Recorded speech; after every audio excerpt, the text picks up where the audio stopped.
Comienza nuestro panel de conversación, Voces del Poder aquí en CNN Chile Radio. Nuestros panelistas invitados esta mañana son Emilia García, directora de estudios en Idea País. ¿Cómo estás, Emilia? Buenos días. Bienvenida, gracias por estar con nosotros.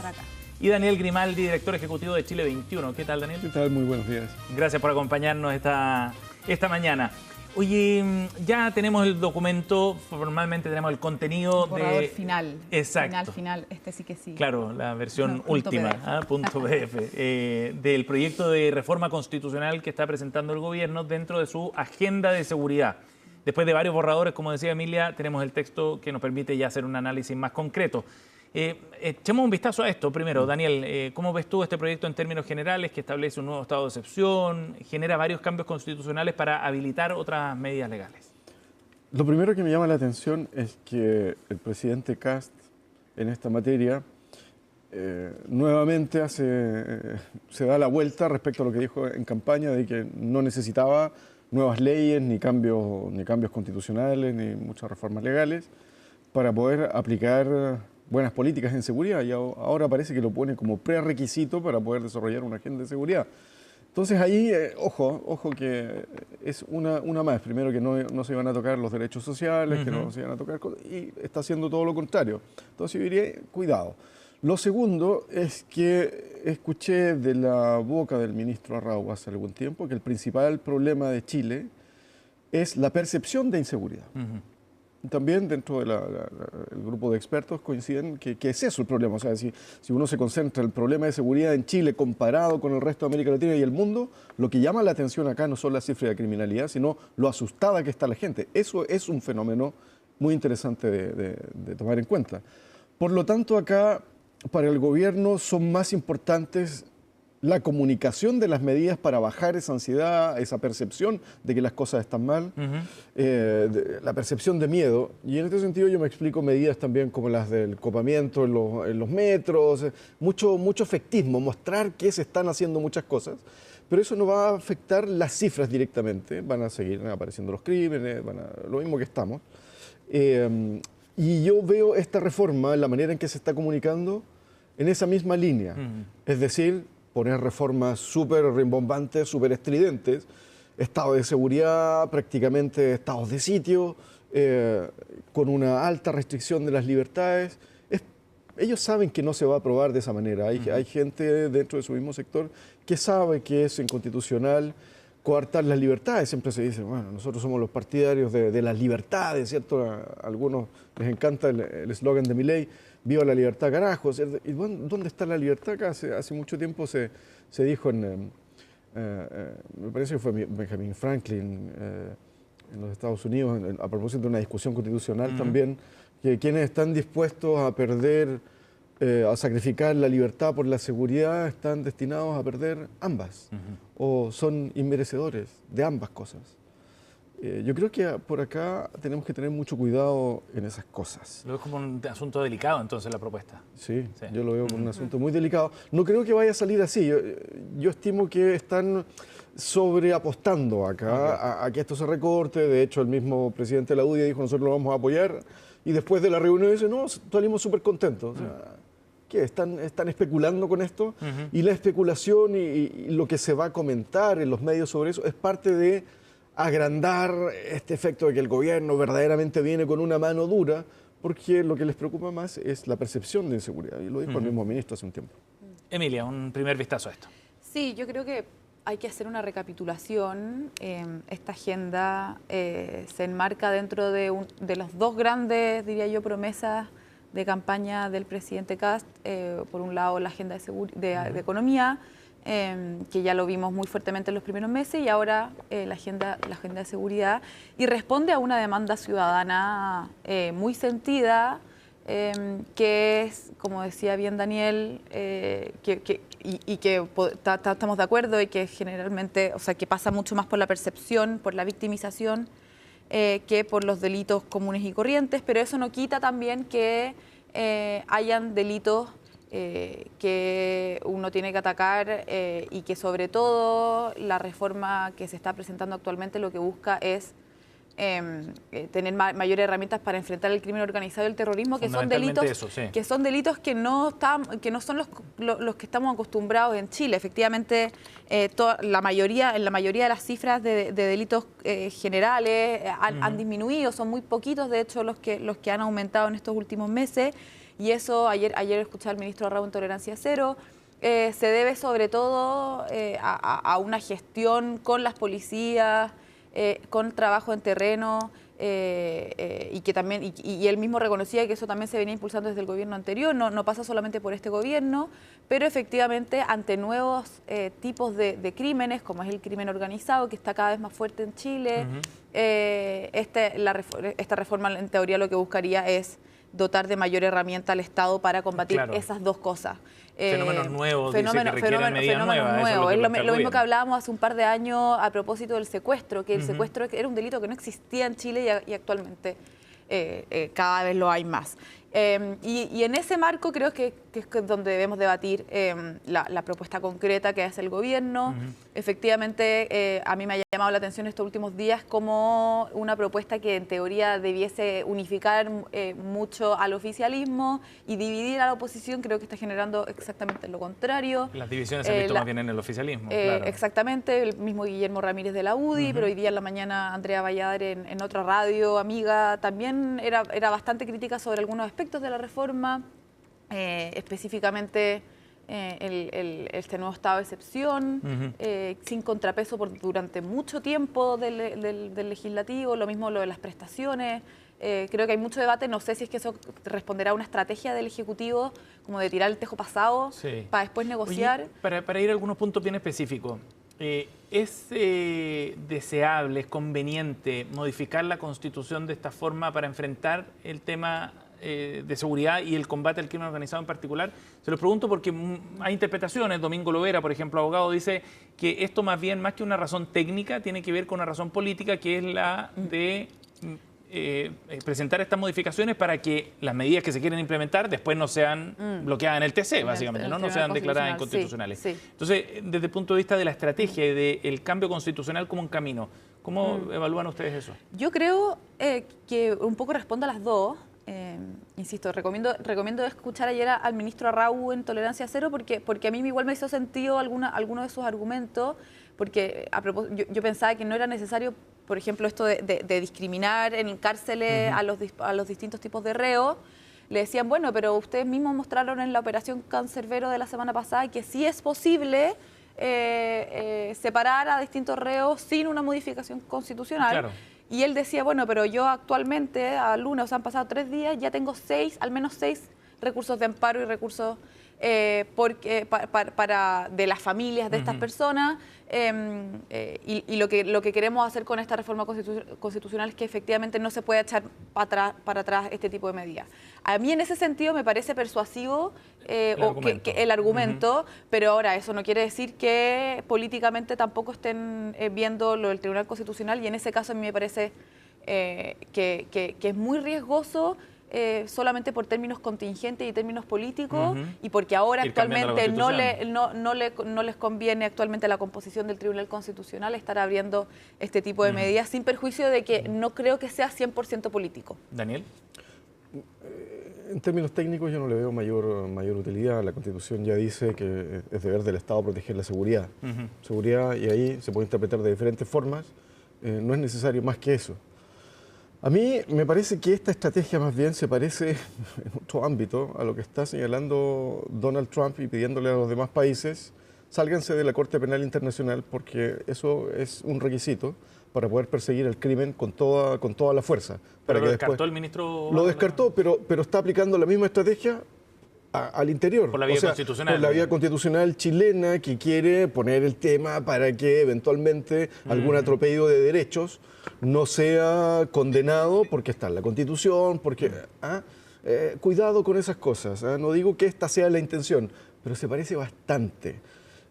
Por lo tanto, yo creo que ahí hay que poner ciertos límites. Y respecto a esto, que los reos o aquellos acusados por narcotráfico, etcétera, pierdan beneficios sociales. Y digo, ¿qué es lo que se persigue con esto? ¿Disuadir del crimen? ¿Se persigue castigar? Eso dijo el ministro Arrau. Que era un disuasivo. Disuasivo. O sea, Rocío Monte le preguntaba, bueno, ¿usted cree que me parece lo más ridículo. los criminales van a considerar imagínate esto? que las penas de muerte para ciertos casos no son disuasivas para nada. ¿Tú crees que un joven que está en las poblaciones pistoleándose todo el día, poniendo en riesgo su vida por ganar un poco más de plata, o sea, por ganarse una cuadra, le va a tener miedo a la pena de muerte que puede tardar años si arriesgan su vida todos los días? Uno recibe la gratuidad. El aumento de las penas a las violaciones no ha disuadido las violaciones. No, y lo que está comprobado es que lo que disuade es saber que efectivamente te van a atrapar, que el Estado te va a atrapar, no la pena. Y de hecho ayer, a propósito de lo que le preguntaba a Rocío Montes, si es que esto efectivamente va a disuadir, el ministro ahí fue muy claro, o sea, no sé si fue tan claro, pero a mí me llamó la atención que dijo que esto era una señal para la persona que está en su casa, para que sepa que el Estado va a perseguirlo. Y a mí eso me parece problemático porque yo entiendo y que la señal política es importante. De hecho,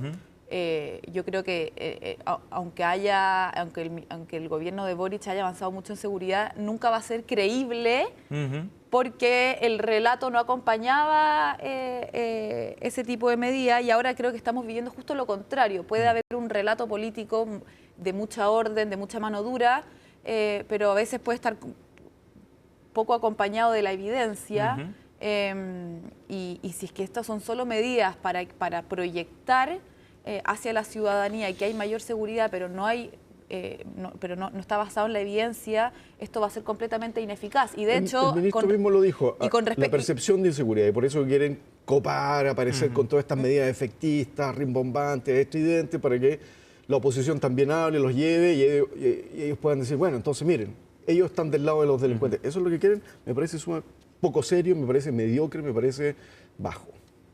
Oye, ahora recogiendo algunas de las miradas políticas que ha habido sobre esto, Guillermo Ramírez lo que plantea en esta entrevista en el diario La Tercera del domingo, lo ratificaba ayer acá en CNN Chile Radio, antes de reunirse en La Moneda, eso sí, pero sobre el proyecto, pero él ve un riesgo institucional, ¿no? En esta discusión hay un riesgo institucional por la idea de generar legislación vía constitucional. Raúl Soto, presidente del PP, decía que ve un pequeño germen de una democracia iliberal también. Y se le preguntó sobre este tema al ministro Raúl ayer. Él decía que lo que nos preocupa es que la gente tenga miedo de salir a la calle. Lo que nos preocupa es que otros países de Latinoamérica son cooptados por la corrupción. O sea, no tiene una preocupación, digamos, la descarta al menos, de que esto sea asociado a una democracia iliberal. Pero el debate se instala a partir de esta propuesta. ¿Cómo ven ustedes ese riesgo? ¿Ven que efectivamente existe un riesgo de ese tipo? ¿Que se esté instalando ese germen, como lo plantea el diputado Soto? Yo creo que para este tipo de cosas, para este tipo de medidas, desconozco o no si es que es o no iliberal. Creo que el concepto está muy manoseado, entonces tendríamos que primero entrar a definir qué es la democracia liberal, y creo que eso es otro pero, por ejemplo, otro debate. Mirando el contenido, uno ve un estado de excepción que puede decretar el presidente por 120 días, renovable por otros 120. Exactamente, pero yo creo que lo más, que el criterio como más iluminador es pensar que este tipo de medidas lo va a usar, y que lo han repetido mucho, que este tipo de medidas que ahora te pueden estar beneficiando, eventualmente lo puede usar tu peor adversario. A mí eso me parece que es un argumento que ilumina, porque digo, bueno, ahora José Antonio Kast gobierna con su mayoría parlamentaria, un poco frágil, pero mayoría parlamentaria, y le puede ser para él muy útil tener 240 días de excepción, de estado de excepción, pero el día de mañana puede estar en el Ejecutivo alguien del Partido Comunista, que es un adversario actualmente de este gobierno, claramente. Entonces, ¿cómo queremos que utilice ese tipo de medidas la persona que actualmente está en la oposición? Y con ese criterio creo que es cuando uno tiene que ir moviendo estas herramientas más institucionales.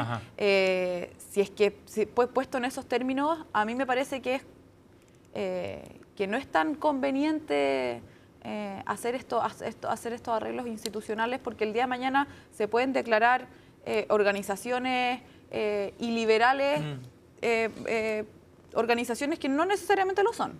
Daniel. Me parece que sí, que hay un germen en este gobierno de eso, y ese germen puede ser alimentado y puede crecer, usando la metáfora de los gérmenes. Puede germinar. está en eso. No diría que este es un gobierno fascista de ultraderecha, pero tiene ese germen. Uno puede decir, ¿por qué no se muestra así? Porque tiene límites. Tiene un límite en parte del gobierno que está en la derecha, de una derecha más liberal, de una derecha más clásica que no comulga con estas nuevas derechas ultra. Pero hay ultras en el gobierno, eso está claro. Hay gente dentro del Partido Republicano que es muy cercano a las ideas de los libertarios, de Milei, que Trump. Y ahora están en aprietos porque también Trump se vuelve contra Chile. Entonces, ¿hasta dónde son patriotas? ¿Hasta dónde duran estas ideas? Yo creo que ese germen está. Puede desarrollarse o puede estar limitado también. Uno podría, o los que no estuvieron de acuerdo con el gobierno de Boric, los más reaccionarios a este tipo de gobiernos, dirían también, ultra izquierda. Era ultra izquierda, ¿no? También tenía sus límites. Yo creo que el gobierno de Kast tiene esos límites, pero pueden caerse también. ¿Quién está dispuesto en la derecha a ponerle coto a ese germen iliberal? Esa para mí es la pregunta. Daniel Grimaldi y Emilia García están con nosotros en Voces del Poder. Les propongo que hagamos una pausa y volvemos de inmediato. Seguimos profundizando en otros temas de la agenda política de esta semana.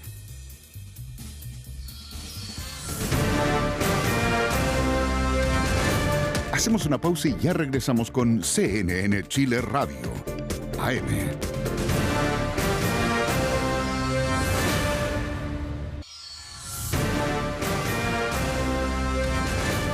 Estamos de regreso en CNN Chile Radio, AM.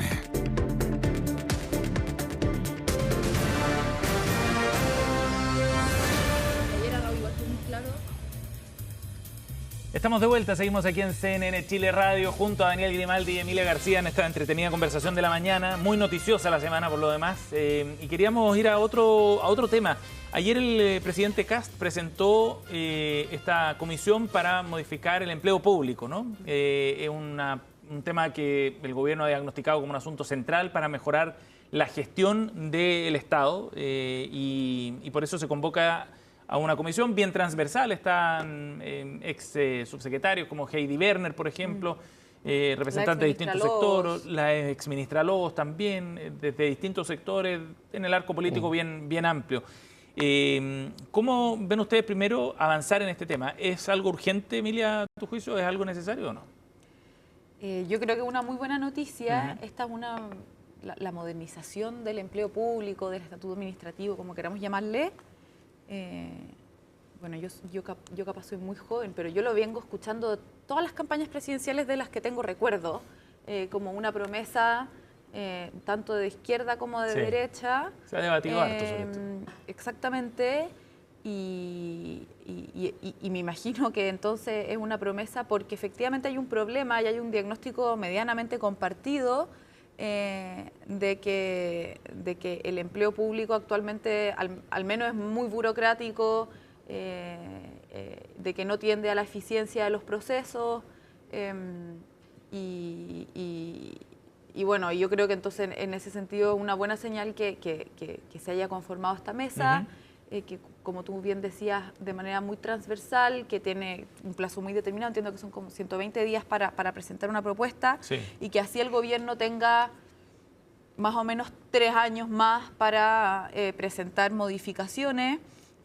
Lo único que a mí me generó dudas es si es que efectivamente hubiera sido mejor o más estratégico que hubiera un integrante de la ANEF, de la Asociación de Funcionarios, porque lo que tengo entendido es que ellos generalmente son la principal piedra de tope a este tipo de modificaciones.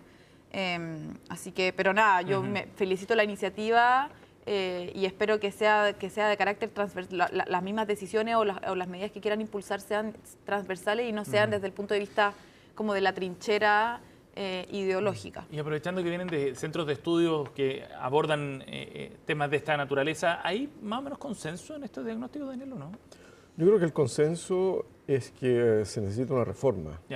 A nadie le gusta el estatuto administrativo como está, porque deja también en situación precaria a muchos trabajadores del sector público que están a honorario, que están a contrata, hay inestabilidad en el empleo. Ahora, yo creo que aquí hay una gran palabra también que no se le toma de pronto el peso, y es la idea de modernización del Estado, que no se hace mediante una ley, dijo ya, se modernizó el Estado ahora. Es un proceso continuo, es una disposición de las organizaciones del Estado a adaptarse continuamente a las transformaciones sociales. Y eso tiene un tope, y es que la sociedad siempre se transforma más rápido que el Estado. El Estado es imposible que vaya a la par. La sociedad es más rápida. Las conductas de los ciudadanos son más dinámicas. El Estado va un paso atrás. Y eso tampoco es tan malo. ¿Por qué? Porque las decisiones de la sociedad son rápidas y a veces son erróneas. Uno se equivoca y corrige. El Estado, cuando se equivoca, los errores duran mucho tiempo y tienen un impacto mucho más alto que los errores de los individuos. Por lo tanto, es bueno que en las instituciones del Estado las decisiones sean más pausadas, más pensadas, más lentas. Los procedimientos, lo que se le llama el orden burocrático, hay demasiada burocracia, son precisamente para proteger de decisiones arbitrarias. No, esto está normado, está pensado, este procedimiento está destinado a proteger sus derechos como contribuyente. Entonces, ojo también, porque sacar todas esas reglas nos deja en la discrecionalidad y a cometer muchos errores. Lo segundo acá es que la administración pública chilena es de las más eficientes de América Latina, y hay casos notables también. ¿Ah, sí? Por supuesto, siempre se pone como una de las administraciones públicas más institucionalizadas, donde existen normas, existe una carrera funcionaria, donde el Estado funciona. Tenemos estados fallidos. Chile es de los buenos ejemplos. Chile es de los buenos ejemplos. Ahora, si uno ve las tendencias en las administraciones públicas a nivel global, ¿cuál es el gran cambio? En que tiende a ser más alto el porcentaje de funcionarios de carrera y más reducido el porcentaje de funcionarios políticos. Más de 5.000 cargos de exclusiva confianza es ridículo en Chile, no se sostiene. Y por otra parte tiene funcionarios que están en una condición precaria. Entonces, ojo ahí. Yo veo acá una gran oportunidad, me parece muy adecuado los nombres que están en esa comisión. Ojalá que sea producto de una verdadera intercambio de opiniones con fundamentos, es decir, argumentos. No intercambio de opiniones y que sean consejos ideológicos. Aquí hay una oportunidad de tener cifras, estudios, trabajar con evidencia de cómo se está modificando el empleo público a nivel mundial. Ahora, ¿esto va a llevar necesariamente, se lo pregunto porque no lo sé, a un debate sobre el tamaño del Estado y una posición como más radical entre aquellos que quieren achicar el Estado o los que quieren mantenerlo tal como está? Sí, yo de hecho para allá quería ir, porque efectivamente, o sea, estoy de acuerdo con Daniel en los marcos generales. Pero actualmente tenemos una ciudadanía, y sobre todo los grupos más vulnerables, la población más vulnerable, que está muy decepcionada del Estado, y eso lo demuestran la confianza institucional que se tiene en los distintos procesos del Estado. Lo mismo cuando uno escucha casos personales de cómo no hay comunicación entre los distintos servicios, y estamos hablando de procesos que son súper básicos para la ciudadanía en temas de salud, en términos educativos, en términos de migración. Entonces, esto yo creo que es importante porque dado que la mayoría de la población chilena depende en gran parte del Estado, sobre todo para las prestaciones más básicas, es súper importante que la respuesta del Estado sea eficiente y no, o sea, estoy de acuerdo con lo que dice Daniel en general, de que es verdad que tiene que ser más pausado porque si no se pueden cometer errores gravísimos, pero también creo que la oposición, en este caso la izquierda, debiese ser el primer interesado en hacer esta modernización del Estado, si es que efectivamente creen en que el Estado debe tener un rol importante en la vida de las personas, y actualmente, por todas las encuestas que conocemos, por los procesos que conocemos de distintas personas, hoy en día el Estado no está llegando de manera ágil a las personas. A dar esa respuesta. Oye, lo último, porque se nos va el tiempo, pasó muy rápido. El PDG está en medio de una investigación que va tomando formas, han ido conociendo más antecedentes también. Lo último, según publicaba el diario La Tercera, tiene que ver con una quema de cartolas bancarias incluso dentro de este proceso. Que no están en Internet. No es fácil encontrar. Claro, como si no se pudieran rescatar digitalmente, ¿no? Estamos en los 70. Pero fueron algunos de esos antecedentes los que llevaron a indagar al PDG, al partido, a la directiva de turno y a Franco Parisi declararlo como sujeto de interés. Esa es la figura con la que se está llevando adelante esta investigación. Una mirada respecto a lo que está pasando en el PDG, sobre todo porque tiene, Daniel, un rol hoy día bien relevante por los votos que tiene en la Cámara de Diputados. Sí, mira, yo creo que el asunto de la quema de las cartolas es lo anecdótico. Yo creo que sí, la cuestión que estén disponible en PDF o en otro formato irrisorio. El punto es que constantemente al PDG se le han rechazado los balances en el CERVEL. Es decir, la quema de las cartolas es un detalle. Explíqueme el rechazo de sus balances de aquí para atrás. Eso es lo interesante. Y entiendo que es como desde el 2022 que se le está rechazando. Entonces, y por otra parte, Parisi anuncia que va a poner seremis regionales ahora como en la sombra, anunciar ya su candidatura como para tapar esto. Aquí a mí me huele raro. ¿Por qué? Porque como estrategia es pésima. Anunciar tu candidatura presidencial y tu seremi ahora es para quemarlos a todos y quemarte tú mismo. Y eso tiene que compensar la crisis que se viene por el otro lado, porque así de esa manera, si el partido termina desapareciendo por causa del CERVEL, es en contra de mi candidatura. O sea, está clarísimo, ¿sí? Lo veo ahí planificado en un tablero. Entonces, está claro que aquí hay gato encerrado. Ajá.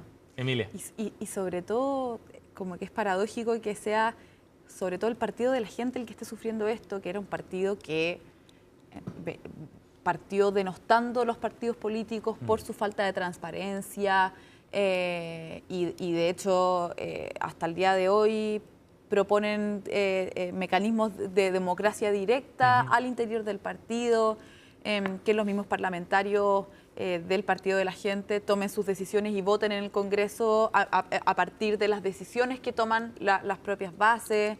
Entonces, es paradójico que tengan este relato, esta naturaleza de mucha transparencia, probidad, democracia directa, pero no se tardaron nada en caer en las mismas lógicas y quizás peores que los partidos tradicionales y que son las mismas que acusaban en su minuto. Así que, pero bueno, una investigación en curso y habrá que ver. Eso te iba a decir. Hay que ver cuál es el desenlace de la investigación y si trae consecuencias también desde el punto de vista electoral. Emilia García y Daniel Grimaldi con nosotros esta mañana. Gracias, Emilia. Gracias Daniel. Gracias. Muy bien. Nos vamos a ir a una pausa, 10 de la mañana con 8 minutos, temperatura de 13,6 grados en Santiago, en la cordillera por supuesto, temperatura muy distinta, bajo cero, con bastante nieve en la cordillera de la región metropolitana después de las últimas lluvias. Pausa y volvemos con más.